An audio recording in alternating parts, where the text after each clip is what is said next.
last Sunday, Eagles won the Super Bowl. Oh, right. Why am I bringing this up?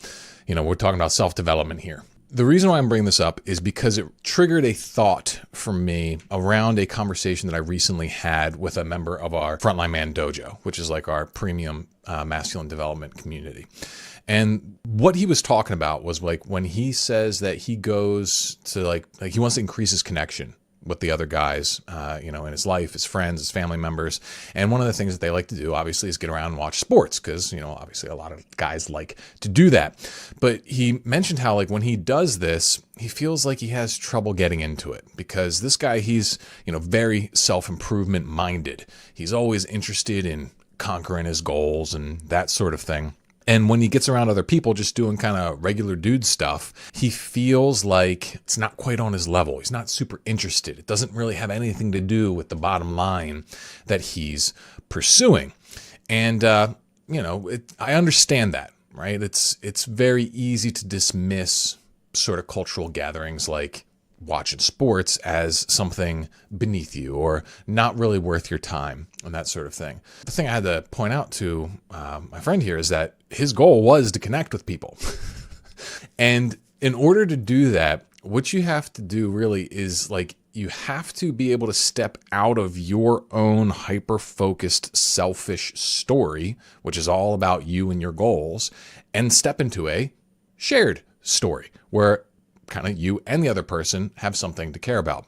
And so what does this have to do with the Super Bowl? Well, for me, as I cheer on the Eagles, I watched literally 0 seconds of the Eagles season. Like I don't even have cable. Like I can't even watch it. And I just kind of don't care to because sports, I get sucked into them. It's not that I don't like them. It's just that they're a lot of time and attention for me. And so I don't really pay attention because if I do, I'll get sucked in and I'll be spending hours like following everything, listening to the blogs and all that kind of stuff. Like I have a very addictive personality. And so I have to be aware of when I can like things a little bit too much. Even though I hadn't followed the Eagles at all, I barely knew the names of the players. Like I didn't know any of the plot lines or anything. I was still in there watching the game, yelling at the TV, talking with my family around me. And it was a blast. And this is an important skill that every guy needs to have. And it's being able to do this is kind of like the prerequisite to not becoming like a self-improvement nerd who is just like, oh, if I don't have people who are constantly grinding and, reaching their apex potential in every single possible way and min-maxing their entire life, then I can't be around these people. They're just beneath me, right? There's this kind of superiority that I think, tends to occur when someone gets really into self-improvement. And, he kind of saw where I was coming from. And it's like, yeah, just chill out, learn how to just enjoy the thing. And the point of me getting into the football game, it wasn't because football matters to my life or I even really care about it. It was because it was something fun to do with my family. It was an event. It was a thing, right? And that gave us an excuse to connect. And this is how like you got to be able to do this with people if you want to be able to build connections, right? Like sometimes like having a beer by yourself, that's one thing, arguably maybe even a bad thing. But if you go out and you have a beer with a buddy and you catch up and you talk about life and all that kind of stuff, well, that could be an incredibly gratifying thing. And so you got to be, able to step into that sort of wavelength if you want to be able to connect with people and increase your social fulfillment, as it were. He countered with a really good point.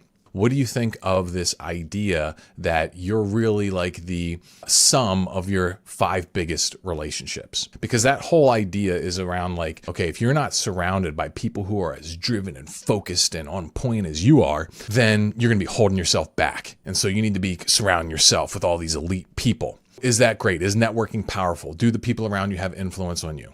Absolutely. But I also think that the attitude that inspires is kind of bullshit. And it's like, frankly, like insulting. I've got really good friends and really good family members who you wouldn't consider massively developed. And I love these people and I love spending time with these people. And that whole mentality of like, oh, you're defined by your 5 biggest relationships.